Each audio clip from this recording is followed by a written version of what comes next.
mais uma vez a gente aqui, delícia, né? Virada de chaves. Sempre trazendo pessoas incríveis.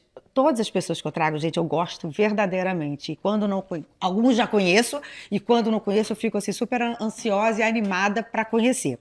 Antes de eu contar quem vai estar aqui hoje, é uma pessoa bem diferente, bem especial. Eu estou assim, até bem empolgada para conversar com ele. Queria agradecer a Invest Smart XP, escritório de assessoria de investimento, que eu sou embaixadora, onde eu e meu marido a gente aplica o nosso dinheiro aqui, porque a gente confia absolutamente. Agradecer a Sacada que me veste. Hoje eu estou com essa roupa linda de linho, ó. Muito chique, dá licença. Clube Car Service, que está sempre transporte executivo, com comprometimento. Amo, está sempre acompanhando a minha vida, da minha família. E Qualiótica Carioca, óculos, né? Porque alguns dias atrás eu estava apresentando programa de óculos, porque eu fiz a blefaroplastia. Ainda estou um pouquinho inchada, gente, é um processo demorado. Qualiótica me salvou. Gente, olha só, vou contar essa história. Meu marido, outro dia, estava em casa, eu estava pensando em pessoas incríveis para entrevistar. E meu marido falou, poxa, por que você não chama fulano? Eu falei, mas fulano, adoro, é um amigo querido, até mora perto de mim, conheço a família linda dele. Eu falei, mas fulano fala de luta. Ele falou, Monique, dá uma pesquisada. A história dele é fora de série. Então eu fui pesquisar, fui catar. Apaixonei, mas apaixonei do tanto que na mesma hora eu falei, quero ele. Eu vou receber aqui um dos maiores nomes do jiu-jitsu, do MMA. Ele é treinador de vários campeões, inclusive do nosso querido Zé Aldo, que já trouxe tantas medalhas aqui pra gente, pro Brasil. E ele é um verdadeiro exemplo de superação e de reinvenção. Ele sai de uma infância simples para transformar vidas através do esporte. Olha essa história. André Pederneiras, desculpa para os íntimos, Dedé Pederneiras. Cara, obrigada. Nada. Você nem sabia dessa história, né, que o Léo que sugeriu. Não, tem a mínima ideia. Tava em casa outro dia, o Monique chama o Dedé. Eu falei, Dedé tem luta. Ele falou, cara, obrigado por você estar aqui. Nada. Prazer estar aqui. Pô, prazer é meu. O Dedé é meu vizinho, lá mora perto de mim, tem uma família linda. A Dani, mulher dele, é maravilhosa, minha amiga, querida. Então, assim, é muito bacana e gratificante estar conversando com você. Vamos lá, Dedé, você veio de uma família simples, do Rio de Janeiro? Sim. Rio de Janeiro mesmo. Sim. Eu queria que você contasse esse início seu, com a luta, que não foi como treinador, foi como lutador. O seu processo aí, como é que você foi, e como é que você virou um treinador, e como que você entendeu que o jiu-jitsu e depois o MMA poderia transformar a sua vida e transformar a vida de tanta gente, né? Então, Monique, na verdade, eu nunca pensei em ser lutador, né? Eu tinha feito judô quando era criança, tinha ido até bem, mas meu sonho era ser jogador de futebol, né? E aí tentava aqui, tentava ali, e aí não tinha aquele contato bom para poder chegar, né? Meu pai não era ligado a futebol, ninguém na minha família era ligado. E aí, com 17 anos, eu cheguei numa época que queria ficar mais forte, como todo mundo da minha idade. E aí entrei numa academia, né? Uma academia chamada Corpore, que tinha ali no Flamengo. Lembro. Era uma rede de academias na época.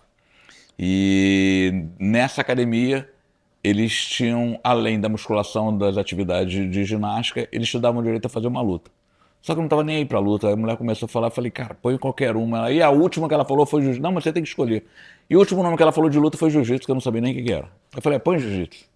Mas numa de que nunca vou aparecer aí, não quero nem saber, só quero saber de malhar e ficar forte. E aí um dia eu estava passando pela sala de luta, e aí fiquei olhando um pouco assim, o professor perguntou, você está inscrito no jiu-jitsu? Eu falei, tô. Aí ele falou, vem amanhã aí treinar. Eu falei, cara, não tem kimono. Aí esse professor, que é o Rodrigo Vieira, falou, eu trago um kimono para você experimentar. Quase não tinha aluno para ele. E ele me levou um kimono, cara, no primeiro dia eu já falei, cara, isso aqui, eu acho que eu vou fazer bem isso aqui. E aí, na semana seguinte, ele me deixou usar o kimono na semana seguinte eu já comprei um kimono de um amigo meu da escola, e aí eu comecei já a treinar todo dia. Eu sei que em 2 meses eu não queria saber era da musculação, só queria saber do jiu-jitsu. E, cara, fui vencendo a maioria das competições de jiu-jitsu da minha época, assim. E... Quer dizer, se apaixonou, entrou pra competição e tudo. Cara, já me apaixonei, tipo, com 2 meses, 3 meses já tava ganhando competição de jiu-jitsu, não sei o quê. E, cara, fui muito bem logo no início, assim. E essas competições davam dinheiro? Nada. Uma medalhinha desse tamanho. Hoje em dia ainda é desse, né? Antigamente era desse tamanho. Era quase uma moeda de R$1 hoje em dia, né? Mas a sensação de estar ali dentro era a coisa que mais me apaixonava. E E aí, cara, começou com isso, né? Quando meu pai veio a falecer, eu estava na faculdade de Educação Física, e aí eu falei, cara, não dá para continuar assim, eu tenho 4 irmãos, minha mãe fazia doce para fora, meu pai era um bancário aposentado, e eu falei, não tem como eu ficar indo na faculdade e treinando jiu-jitsu e competindo, cara, vou ter que montar uma academia de jiu-jitsu para poder ganhar dinheiro com isso, porque é o que eu mais sei fazer hoje em dia, é isso. Você tinha quantos anos? Eu tinha 22, 21 para 22, 22 anos. E aí, cara, eu já dava aula, né, em academias. Competia, dava aula Dava aula e fazia faculdade. E aí, a academia, quando eu falei pro cara que eu ia sair dessa academia que eu dava aula, que era uma academia na Marquês de Paraná ali, né, eu ganhava percentual lá, o cara virou para mim e falou, cara, então eu vou acabar com o jiu-jitsu aqui, porque não vai ter quem traga aluno, essas coisas todas. Minha luta aqui estava praticamente acabada, aí você entrou, deu esse movimento todo. E, cara, não quer comprar o tatame não? Aí eu comprei o tatame dele, comprei bebedouro, aluguei uma salinha ali no Largo do Machado, que era uma ex-sala de dentária, né, de um consultório dentário, e fui carregando tudo nas costas dali do Flamengo até o Largo do Machado, montei a salinha lá. Infelizmente, esse meu primeiro negócio não deu certo porque a gente não sabia, nem eu, nem a proprietária da sala. Eu estava no 4º andar e não podia ter academia no 4º andar. Só podia ter academia até o 3º andar. E aí, tanto é que a minha contestação com o cara, com o síndico, foi, eu falei, cara, 3º andar tem uma academia de luta aqui.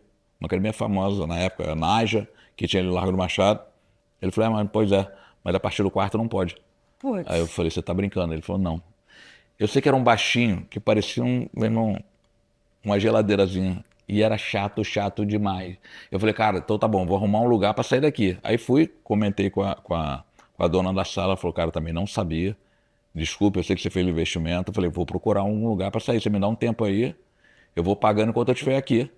Putz. E aí procurei, arrumei um sobrado na esquina da Praia de Botafogo, com a cena do Vergueiro, né? Que é um famoso, todo mundo sabe que reconhece esse sobrado. Sim, até eu que nem te conhecia. Ele é curvo assim, ó. Isso.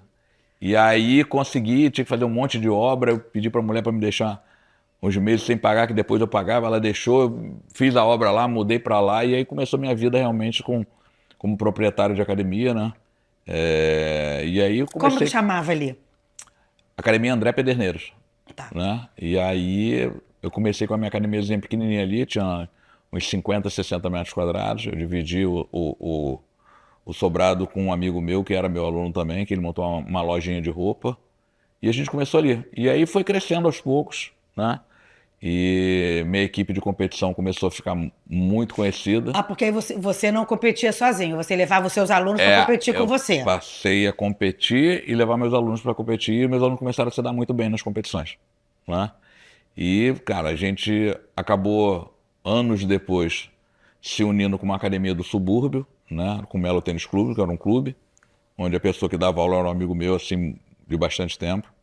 E a gente criou a Nova União, que é uma das academias mais famosas do mundo com relação a jiu-jitsu e MMA. E aí a gente começou a viajar muito, e aí começou a aparecer a parte de MMA. Sim, porque aí você foi pro MMA. Sim. Aí, mas antes de eu ir competir... Aquela mulher que não sabe nada. O MMA é o quê? É a luta que pode tudo? Que bate tudo? Então, antigamente o MMA se chamava Vale Tudo. Mas, na verdade, nunca valeu tudo. Por exemplo, não valia enfiar o dedo no olho do cara, não valia chutar órgãos genitais, nada disso. Entendi. Existiam algumas regras, mas, por exemplo, na época que eu lutava, se o cara caísse no chão, a cabeça estivesse ali, você podia fingir que era uma bola e dar-lhe um bico na cabeça. Eu mesmo nocauteei um japonês numa luta no Japão, exatamente assim. Porque você virou lutador de MMA. Eu virei lutador de MMA. Inclusive, eu disputei o título do UFC em 99. Aí perdi, tem um corte até hoje aqui de lembrança. Mas é legal, né? Esse corte você deve ter carinho por ele. Eu não senti nada, mas cortou, e o juiz falou que era um corte muito grande e interrompeu a luta.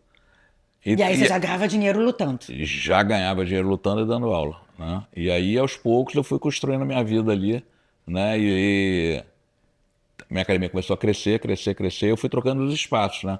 Saí de um lado do sobrado, fui para o outro, depois eu peguei a academia que eu comecei a treinar jiu-jitsu, eu comprei a academia, né? A Corpore, o espaço onde era a Corpore, é meu, né? E aí eu montei minha primeira academia ali de ginástica, musculação, luta.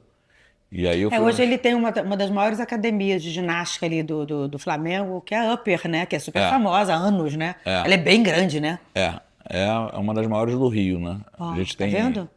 3.200 metros quadrados, né?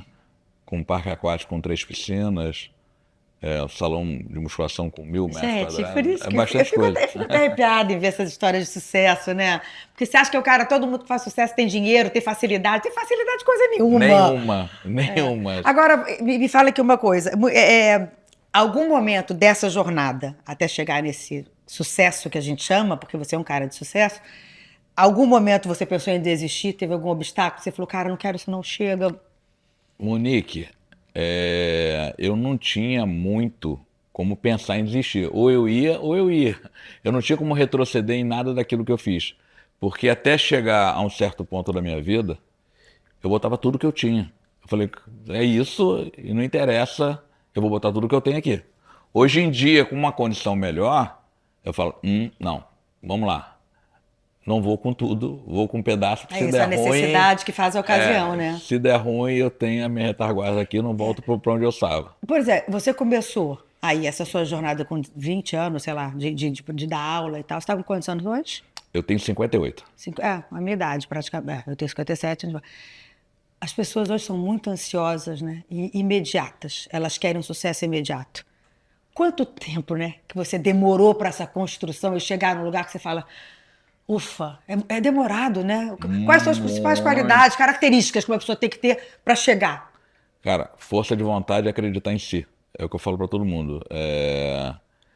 Primeira coisa que você tem que pensar quando você vai montar qualquer coisa ou vai investir em alguma coisa, você tem que acreditar piamente que aquilo vai dar certo. Se você tiver dúvida, não entra.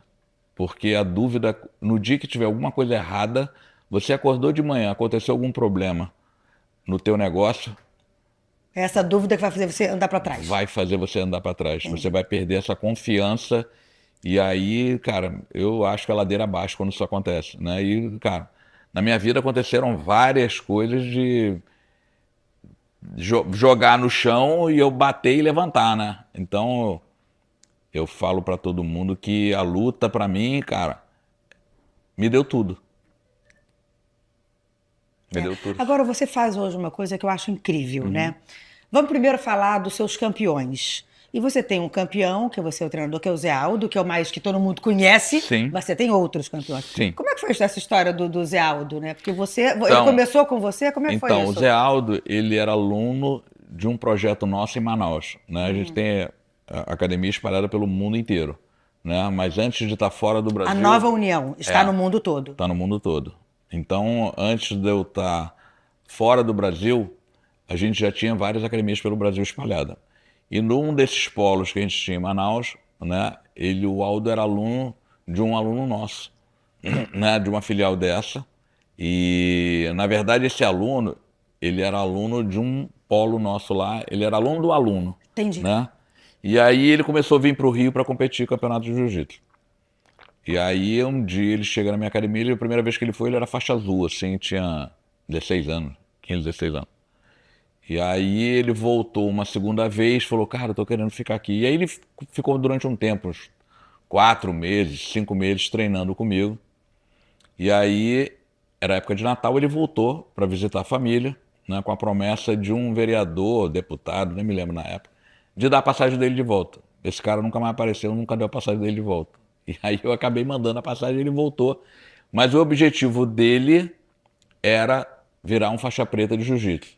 Tendo em vista que a minha academia sempre formou grandes faixas pretas de jiu-jitsu. A gente foi 2 vezes campeão mundial por equipe, né? A gente é bicampeão mundial por equipe de jiu-jitsu, né?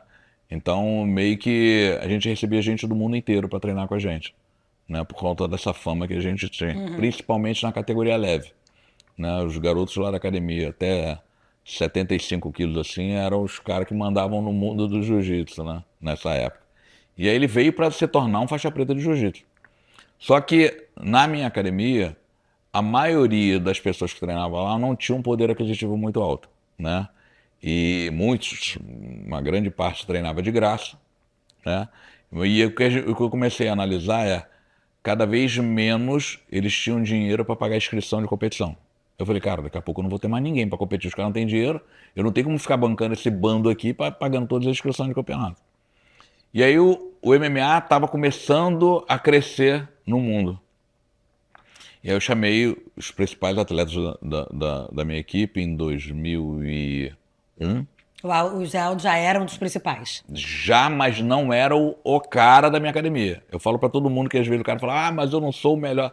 Cara, o Aldo, nessa época no jiu-jitsu, ele não era o cara da minha academia.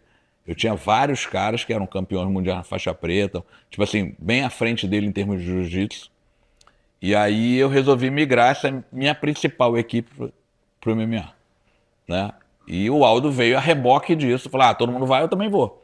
E aí a gente começou a treinar e começou a se dar muito bem nas competições de MMA. E aí foi um passo para começar vários dos meus atletas explodirem, né? Toda essa minha primeira e segunda leva de atletas que migraram do jiu-jitsu para o MMA, eles tiveram a oportunidade para lutar grandes eventos pelo mundo inteiro. Uns foram muito bem, outros foram mais ou menos, outros foram um pouco depois pararam. Porque o Zé Aldo ele é um fenômeno, assim. Sim. E qual é o diferencial dele? Qual é o diferencial de uma pessoa, não só na luta, na vida, para ser um fenômeno, para se transformar um fenômeno? Vou te falar, o Aldo, desde a primeira vez que eu vi, a primeira análise que eu fiz dele foi, cara, um garoto super aguerrido, como todos os atletas de Manaus que eu já recebi, uma força absurda para o peso dele. O Aldo com 60 quilos, ele trocava força com meus atletas de 100, pô. Então, tinha uma força absurda assim e uma força de vontade maior que tudo, né? Então, desde o início, isso foi bem nítido para mim. Tanto é que eu mandei uma passagem porque eu falei, cara, esse garoto vai longe no jiu-jitsu, não pensava nem em MMA. Entendi. Né? Então, e assim foi crescendo. E é um cara, tipo assim, muito, muito focado, como acho que eu nunca vi igual. Ele bota na cabeça uma coisa, ele se aposentou agora. O Aldo tem 2 meses que ele está aposentado, mais ou menos. Ele botou na cabeça que ele vai estudar como ele nunca estudou, porque ele quer começar a dar palestra, essas coisas todas. Então, ele acorda todo dia, leva os filhos na escola, senta de 8 às 11 ele estuda, e a parte da tarde ele estuda 3 horas de inglês, porque ele quer dar palestra fora do Brasil. Todo e vai conseguir. Dia. E então, você vê que é o tipo de pessoa, não, ele foi bom porque ele fazia a luta. Não. Você pode acreditar, ele vai ser bom fazendo o que ele quer fazer agora, porque é um cara que ele bota na cabeça determinado, focado e faz. Então, o objetivo dele agora é esse. E ele treina para isso, né? Ele antes treinava para lutar, agora ele treina, estuda e faz as coisas todas para isso. Ele é focado, comprometido, né? Muito. Agora, eu lembro, você tem também aquela arena. Sim, então, eu construí uma que arena. Eu já fui lá assistir MMA com o Léo. Nossa, gente, tão nervoso, gente. Eles vão se batendo, se matando. Ninguém merece. Eu construí uma arena dentro de um terreno da Santa Casa de Misericórdia, que era o antigo orfanato Romão Duarte, que é muito conhecido. Sim. Né? Eles tinham uma área abandonada em declive. E aí, uma vez, a Luciana, que era ex-diretora do orfanato, uma vez, eu conversando com ela, que era minha amiga, falei, Luciana, você não arruma um espaço para botar um octógono por aí, não, cara? Você tem tanto espaço aí, eu sei que tem um monte de sala vazia aí. Ela falou, cara, aqui dentro não pode. Mas eu tenho um terreno aqui atrás que é grande. Quer vir dar uma olhada? Eu fui. No dia que eu vi, eu falei, vai ser aqui. Eu falei, já vi tudo construído na minha cabeça. E aí foi lá que eu construí tudo. E hoje a gente tem esse centro de treinamento lá, que é um centro totalmente social, né? A gente atende toda e qualquer criança que tenha vontade de aprender luta. Inclusive, se vocês quiserem mandar alguém lá, Rua Bibiano Pereira da Rocha 2A, não paga nada, né? E você pode escolher a luta que você quer fazer lá. Pois é, mas isso que é bacana. Você ajuda jovens, não só os que estão por aqui, que vêm de outras cidades, com realidades difíceis, a encontrar uma nova chance na vida, na luta. Como é que funciona o processo? Porque na época que eu soube, não sei se ainda funciona assim, eles vinham e lá tem alojamento? Então, eu quando comecei a construir lá o espaço, eu já tinha no meu projeto fazer alojamento, fazer área de sauna, de banheira de água quente, as coisas todas. E aí, nessa época da construção, foi a época que aconteceu aquele problema lá no Clube do Flamengo, que teve aquele incêndio. Que matou aqueles meninos E todos. aí eu falei, cara, se acontece isso aqui, eu tô fazendo um negócio para ajudar, não tô ganhando nada. Deus me livre e guarde. Tem um monte de garoto desse aqui dormindo, vindo de fora, e dá uma confusão dessa aqui, cara, tu vai para ajudar, tu é processado, e a família não quer saber, e com razão, né? Um acontecimento dentro da tua empresa, eu falei, não. Você tem toda a razão. Aí eu falei, destrói tudo. Ó, a banheira já estava pronta, sauna já estava pronta, mandei derrubar tudo, fiz uma outra coisa completamente diferente. Mas você ajuda esses meninos que vêm? Sim, então, ali na comunidade, no Morro Azul, porque esse meu espaço é muro com a comunidade do Morro Azul, né? Que tem atletas meus hoje espalhados pelo mundo inteiro, formados dessa comunidade. Tem aluno meu que dá aula na Austrália, nos Estados Unidos, na Polônia, tudo saído dessa comunidade. Então, ali tem muita casa que aluga quarto, que faz essas coisas. Então, já vou indicando, o pessoal já me conhece, já ligo, vai um aluno meu aí, negocia com ele. Entendi, Então, ou seja, ele vem para cá para o Rio, ele faz a luta de graça ali, faz sim, tudo, e você ajuda a arrumar um lugar baratinho, uma estrutura de vida mais barata para ele. Exatamente. Então, é assim que eu faço. Tem toda a razão E sobre aí, isso. cara, você já tem um risco diário de você ter uma pessoa treinando na sua academia, pode se machucar, que é uma coisa normal. Você se machuca em qualquer lugar. Jogando bola, jogando vôlei, qualquer coisa você pode se machucar. E luta, você tem um percentual bem maior de risco, né? Então você já corre esse risco todo dia, né? Treinando esses atletas. E ainda ter mais esse percentual Não. agregado, eu falei, não. Agora, me conta aqui, a gente tentou, por exemplo, quando o Theo, ele conhece o Theo, meu filho, para fazer luta, jiu-jitsu, começou a fazer, eu não quis. E o Léo sempre sofreu muito, meu marido, para quem não sabe, é faixa preta de jiu-jitsu. Sabia que ele é faixa preta? Não. Tá demais. Léo tá demais. E ele sempre falou da importância de luta. Eu queria que você explicasse por que uma criança, a importância da luta Monique, para eu uma vou falar criança. pelos meus filhos, tá? Os três três fazem? algum tipo de luta. Eu nunca obriguei nenhum deles a fazer a luta que eu gostaria que eles fizessem, que é o jiu-jitsu, tá? Para mim não tem nenhum tipo de luta, não falando mal das outras lutas, né? Eu sou graduado em 4 lutas diferentes. Quais lutas? Eu sou faixa preta de jiu-jitsu, de judô, eu sou grau preto de muay thai e sou faixa preta de ruas, vale tudo, né? E sempre deixei eles bem tranquilos com relação a isso, né? Então todos eles começaram no judô. Hoje o meu mais velho, ele estava no jiu-jitsu direto, indo super bem. Aí ele tem problema de frouxidão ligamentar, operou um ombro, agora operou o segundo, e agora, depois de uns 6 meses, é agora que ele vai voltar a treinar. O do meio faz boxe e taekwondo, adora fazer boxe e taekwondo, gosta pouco de jiu-jitsu, eu também não brinco. Eu falei, tem que aprender jiu-jitsu para pelo menos se defender, né? E o menor faz judô e jiu-jitsu agora também. E só que todos três Tem 3 homens, gente, não tem nenhuma menina para contar a história. eles competem, né? Mas nunca cobram o resultado, independente de ganhar ou perder, né? O meu menor, então, é o que mais está competindo agora, até brinco. Ele falou, filho, indo para a competição eu já falo, se perder ou se ganhar, o que é certo? McDonald's depois do campeonato. Então já é certo. A gente vai sair da competição e vai parar no McDonald's, ele vai comer o que ele gosta de sanduíche, essas coisas todas, sem pressão nenhuma de ter que ganhar ou perder ou tomar esporro porque não ganhou. Mas né? qual é a importância de uma criança, de um adolescente fazer uma luta, independente qual seja? Total confiança. Né? A primeira coisa que você vai ver na criança é mudar a confiança que ela tem. Né? Autodefesa. Né? A gente sabe que o bullying hoje em dia, né, em tudo quanto é lugar, não é só na escola, trabalho, em tudo quanto é lugar, você pode sofrer bullying. Né? E aí quando você tem uma criança preparada e confiante com a luta que ela sabe, cara, você vê uma criança, às vezes,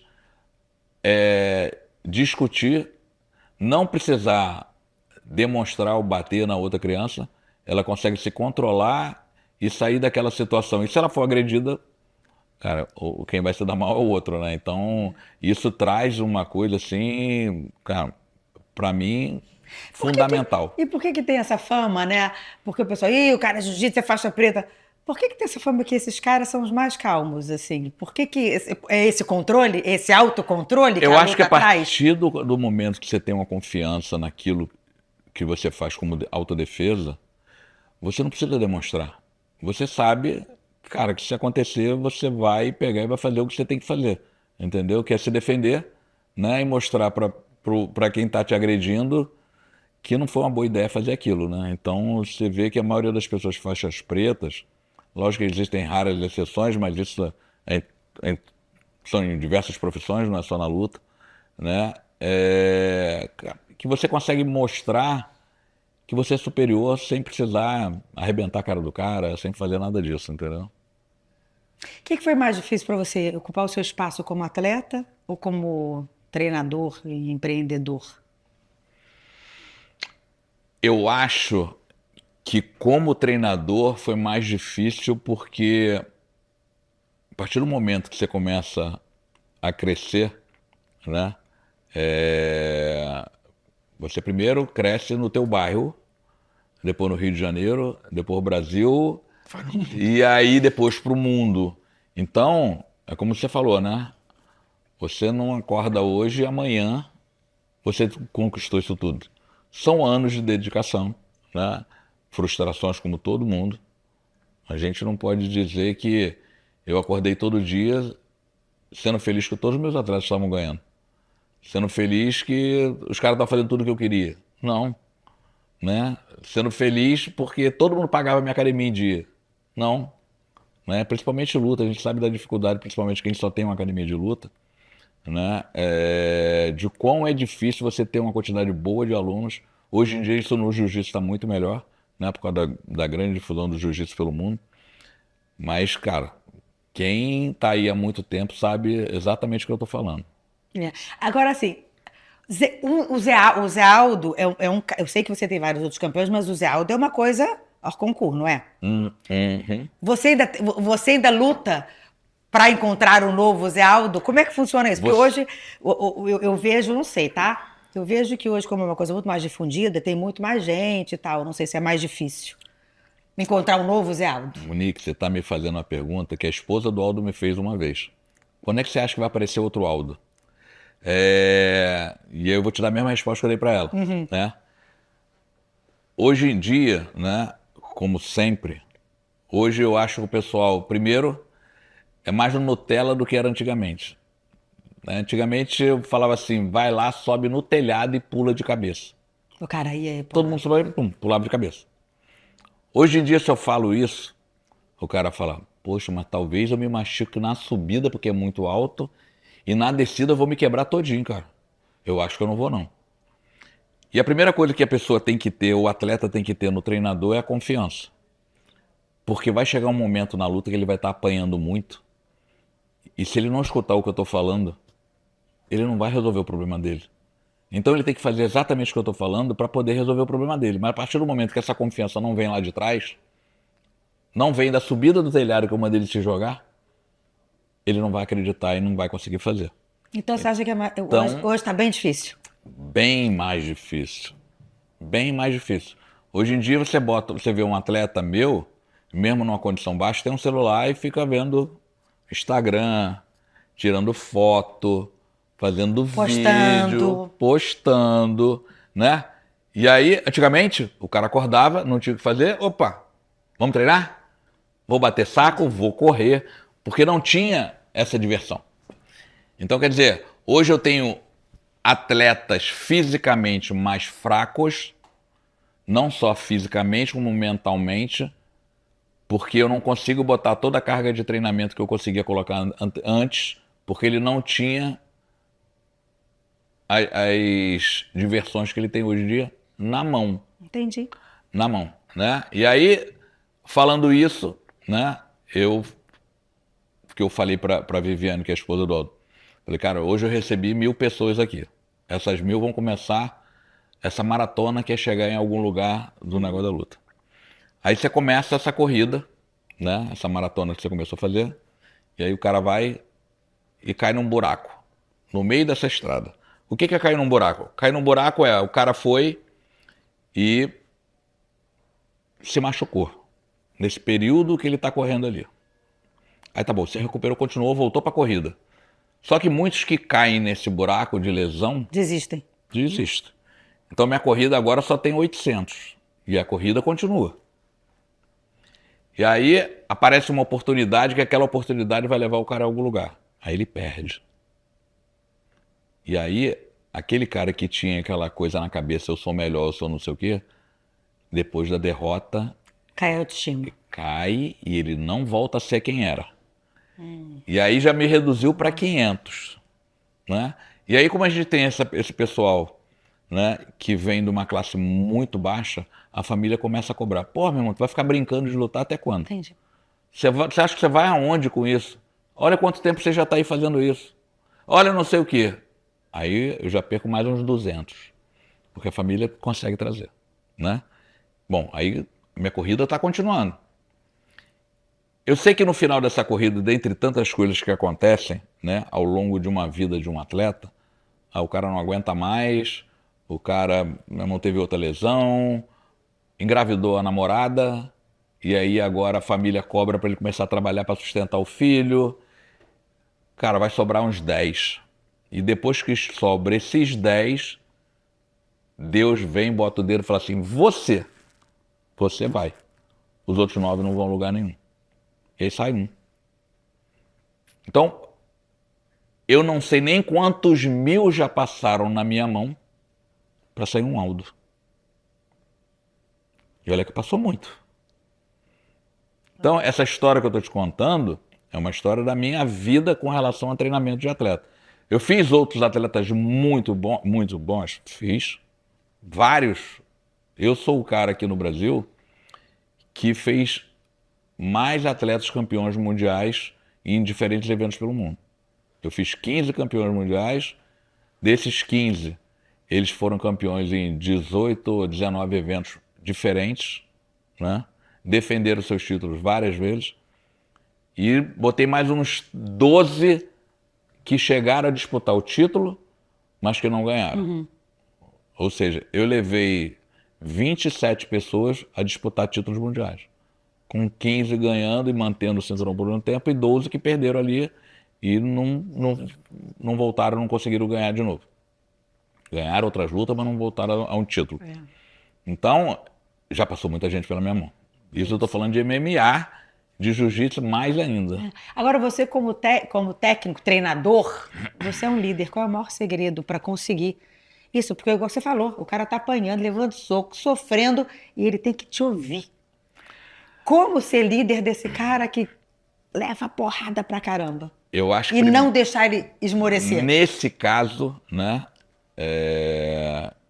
Primeira coisa, você tem que ter... Eu vejo lá na hora, nessas lutas, quando o Léo tá vendo, o povo berra. Caraca, se eu fosse, eu não quero mais. Eu acho que a primeira coisa é ter vivenciado aquilo que você faz os outros passarem. Né? Eu falo para todo mundo, se eu te mando correr, porque eu já corri e sei que é bom. Se eu te mando tomar aquele suplemento ali, é porque eu já tomei e sei que é bom. Né? Hoje chegou até um atleta meu que ele lutou no UFC tem um mês agora. Ele ficou no Estados Unidos, ele é pastor, né? E estava no UFC, e nessa última luta ele estava com um furúnculo, só que ele tomou uma mordida de aranha.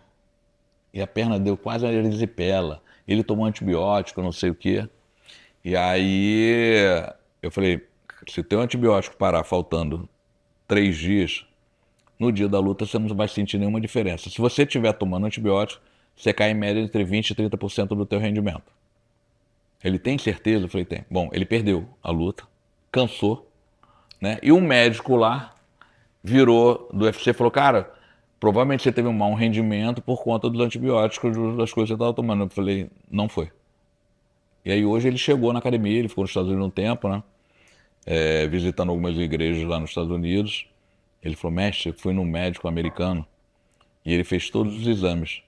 E ele falou que não foram os antibióticos. A infecção, ela ficou de um jeito que o que tirou toda a minha resistência foi a infecção, não foram os antibióticos que eu tomei. Eu falei, eu já tinha te falado isso. Porque além de eu ter vivenciado isso muitas vezes com atletas meus que têm corte, infecção, essas coisas todas, aconteceu comigo. Então, eu sei exatamente o que eu estou falando porque aconteceu comigo, né? Às vezes, meu atleta está numa situação difícil e eu já passei por aquela situação. Então, eu sei exatamente o que eu tenho que falar para levantar o cara e o cara sair dali, né? Muita gente chega para mim durante o treino, mas como é que você sabe que eu estou sentindo isso? Eu falei, porque eu já senti. Então, a partir do momento que você passa a confiança, a pessoa fala, realmente ele sabe o que ele está falando. Eu vou acreditar nele. E eu acho que, então, a confiança no líder, cara, é uma condição que você tem que ter a primeira e básica para você estar do lado dele. Ou seja, tá levando murro na cara e se você fala que faz, pode fazer, que você sabe que é isso que tem que fazer. Exatamente. Você estuda com um cara que fala que vai te levar a um concurso público. Se aquele cara não for um cara, ou que já fez muitas pessoas a fazerem concurso e entrarem, né? Não tem credibilidade, você não acredita. Você não vai acreditar. É. Né? Se você pega um cara, não, eu sou professor, mas tá bom, quem que você botou lá? Ninguém. Mas é a famosa prova social, né? Você é a prova de que isso funciona. Sim, exatamente. É isso. Em tudo é assim. Em tudo. A pessoa vai para o Instagram ensinar alguma coisa. O coach, né? Não, porque eu vou te ensinar a ganhar R$1 milhão em um mês. Você ganhou? Então como é que você vai ganhar? Então a pessoa tem que ensinar aquilo que ela fez. É a tal da prova social. Existe alguma luta sua ou de algum aluno que ficou marcado assim na sua memória como símbolo de superação? Você fala, caraca, aquela ali, sua ou de alguém. Cara, então, a luta, eu tenho uma luta que virou até meme aí de uma atleta minha chamada Kathleen Vieira, que ela tava... Porque você tem meninas. Tenho um monte, tenho um monte. E me dão mais trabalho que os homens, mas tudo bem. Não, eu falo para todas elas que eu não gosto de treinar mulher, né? Porque, não que eu tenha nada contra, né? Mas você passa a vida inteira, né? Trabalhando com homem, você xinga, você, meu irmão, descarrega. E com mulher, se começar a pegar pesado demais, ela aí chora. já chora, já fica, ai meu Deus do céu, não... E aí, essa menina no último round, ela estava lutando com a ex-campeã mundial do UFC, né? Com a Holly Holm. E o último round era um round decisivo.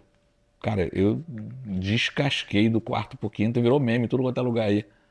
Descascou? O que é descascar? Descasquei, tipo, falei, caramba, você veio pra essa porra pra passear ou pra meter a porrada nessa mulher? Levanta dessa porra e mete a porrada nessa mulher, cara. Você tá de brincadeira, né? Então, tipo assim, virou meme em tudo quanto é lugar. E ela ganhou? E ela ganhou. Gente, ele é danado, ele é muito fera, muito. O que ainda falta você realizar? Tem alguma coisa que você queira ainda fazer? E qual o legado que você quer deixar? Porque você vai deixar um legado. Você é o André Pederneiras, um dos maiores nomes do jiu-jitsu do MMA, como você falou, tá no mundo inteiro. Afinal de contas, você levou um campeão para o Museu. Qual o legado que você quer deixar? Porque não dá para sair impune disso. Eu acho que o legado é continuar treinando as pessoas, né, e fazendo dos meus alunos os próximos treinadores, né, que continuem esse trabalho, né, porque a gente não vive para sempre, todo mundo sabe disso, né, então eu ter certeza que vão ter pessoas ali que vão poder levar esse meu trabalho adiante, né, esse meu centro de treinamento é uma coisa que, se não é o maior do Brasil, é um dos maiores e eu, tipo assim, e não terminei. Né? Eu falo para todo mundo que meu centro de treinamento é que nem obra de igreja, né? Entra o dinheiro, tudo bem, agora está previsto para isso, eu vou lá e faço. Né? Então a gente tem o projeto lá de fazer uma área de preparação física enorme, a sala de avaliação. Eu quero ter o maior centro de treinamento de luta reconhecido no mundo inteiro, não só pela quantidade de atletas, mas pela qualidade do meu espaço, entendeu? Essa é a minha ideia, coisa que ninguém tem. Que você ainda deseja fazer. Sim. E se para terminar, vamos falar da sua família linda? Gente, um paizão, um maridão, quem vê esse lutador, vai, mete porra. Ninguém sabe como é que ele trata a Dani, gente, é um gentleman. Isso se é realizado, em casa eu não mando nada. Em casa eu sou faixa branca, ela que é faixa preta. Isso é realizado, né? Que bênção, né? Sim, uma esposa linda, 3 filhos maravilhosos. Isso é uma bênção de Deus, né? Com certeza. Vocês são muito religiosos? Fala um pouquinho da tua fé. Sim, a gente tá na igreja todo domingo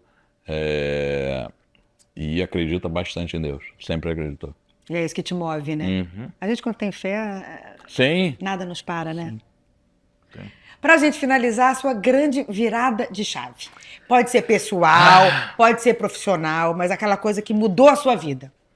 Então, em 2000, eu banquei o louco, né? Depois de estar com a vida toda estabilizada e por um monte de pedido de pessoas que eu costumo ajudar já há muito tempo. Por que você não vem candidato a vereador? Aí eu falei, caraca, candidato a vereador? Tá bom. Em 2000 eu vim candidato a vereador. Como eu não sei fazer nada, que eu não me jogo de cabeça, como eu falei, né? Eu caio de cabeça e vou botar tudo que eu tenho naquele negócio ali. Eu quebrei. Em 2000 eu quebrei. Eu tinha 1 ano de casado com a Dani, né? Cara, a gente morava de aluguel, ainda não tinha apartamento próprio. E foi uma situação difícil, porque eu tive que entregar meu apartamento, fui morar de favor na minha sogra, fui morar de favor na minha mãe, né? E aí eu viajei, como eu nunca viajei na minha vida, para seminário, para poder pagar as dívidas todas, para depois que eu paguei tudo, eu alugar um apartamento, que eu ia recomeçar tudo de novo. Na época, essa minha academia que eu tenho lá, que eu tinha montado, eu tinha 8 sócios, né? Quando a gente montou, a gente não tinha dinheiro. E aí não estava dando dinheiro, a academia não estava dando dinheiro, tinha uns caras lá fazendo um monte de atrapalhada. E aí surgiu a oportunidade de eu comprar de 2 pessoas, né? E virar o cara que ia gerenciar a academia. Coisa que eu nunca quis, porque eu viajava muito, trabalhava, ganhava muito mais dinheiro fazendo isso. E aí eu falei, vou ou não vou? Cara, largo essa parte de ter que viajar, não sei o quê. Eu falei, não, eu vou. E foi a melhor decisão que eu tomei na minha vida. Que foi qual academia? Foi a Upper, né? Quando eu montei, eu tinha 8 sócios, né? Ah, tá. E aí, em 2002, eu comprei esses 2 percentuais, passei a ser majoritário dentro da empresa. E foi ali que a sua vida mudou? Foi porque todo o meu foco que eu tinha para treinamento próprio, né? De acordar cedo, de madrugada e fazer as coisas, eu voltei para o trabalho da administração da academia, cara, e fui comprar a parte de todo mundo. 6 meses depois, eu tinha comprado a parte de todo mundo. E aí fui sozinho, aí minha academia explodiu. E na hora que você teve que tomar essa decisão de comprar ferrado, porque tinha falido, enfim, tinha perdido... Qual foi coragem? Total. Foi a coragem que foi, tipo, eu vou. Sim, sim. E confiança é aquilo que eu te falei, né? Tudo que eu fiz na minha vida, eu sempre acreditei que eu era capaz de fazer. E aí fui de cabeça. E graças a Deus que eu fui de cabeça. Entendeu? Porque realmente tem uma família linda, uma história linda. Uhum. E é o que eu falei, Léo, eu falei, Dedé, falar de luta não, é falar de história de vida, de reinvenção e de que você também pode chegar onde você quiser. Agora, dá trabalho? Muito! Quem desiste não chega, né? Não chega. Só não chega quem desiste. Exatamente. Que nem tem uma máxima do jiu-jitsu, né? Só não é faixa preta quem desistiu na branca, na azul, na roxa. Porque se você continuar, tu vai chegar, cara. Entendeu? Você não pode desistir. O Léo chegou à faixa preta aos 57 anos? Você tem que continuar. Mas já que luta desde novinho. Se tivesse parado, não tinha chegado. Você tem que acreditar e continuar. Né? Eu sei que a vida dá muita pancada na gente no meio do caminho, né? Mas se você tiver convicção que você vai chegar, cara, não muda o teu caminho. Vai até chegar. É isso aí. Adorei. Mas que bom. Caramba, obrigada. Nada. Gente, olha, que máximo, né? Muito bom. Investe Smart XP, obrigada. Sacada, Qualiote e Clube Car Serve sempre juntos. Adorei. Eu sabia que ia ser maravilhoso. Quando eu dei aquela gugada lá no Dedé, cara, meu vizinho, que bom ter essa oportunidade de trazer a história dele para vocês. Já, beijo. Obrigada, tchau, Dedé. Tchau, galera. Obrigada. Nada.